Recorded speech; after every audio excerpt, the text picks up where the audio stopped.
ప్రధాని మోడీ పెద్ద నోట్లు రద్దు చేసిన తర్వాత మహారాష్ట్ర లాంటి ఒక పెద్ద రాష్ట్రంలో జరిగిన స్థానిక సంస్థల ఎన్నికల్లో కమలం విరబూసింది.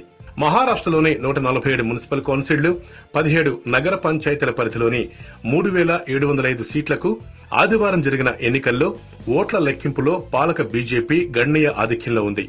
రాత్రి పొద్దుపోయే నాటికి బీజేపీ 851 సీట్లు విజయం సాధించగా శివసేన 514, ఎన్సీపీ 638, కాంగ్రెస్ 643 గెలుపొందారు. ఇప్పటిదాకా 3,510 సీట్ల ఫలితాలు ప్రకటించారు. మిగతా సీట్లలో ఓట్ల లెక్కింపు కొనసాగుతోంది. కాంగ్రెస్, ఎన్సీపీకి బలమైన కోటలుగా ఉన్న స్థానాల్లో కూడా బీజేపీ ఘన విజయం సాధించింది. దీనిపై ప్రధాని మోడీ స్పందించారు. ఇది పేదల గెలుపని, బీజేపీ అనుసరిస్తున్న అభివృద్ది రాజకీయాలకు విజయమని వ్యాఖ్యానించారు. పార్టీని విజయ పంథాన్ని నడిపించిన ముఖ్యమంత్రి దేవేంద్ర ఫడ్నవీస్, బీజేపీ రాష్ట్ర అధ్యక్షుడు రావు సాహెబ్ డన్వేను అభినందించారు మోడీ. అయితే పెద్ద నోట్ల రద్దు అన్నది దేశ హితం దృష్టిలో తీసుకున్న నిర్ణయమని, ప్రజల్ని తప్పుదోవ పట్టిస్తున్న ప్రతిపక్షాలు ఇప్పటికైనా గుర్తించాలని బీజేపీ అధ్యక్షుడు అమిత్ షా అన్నారు.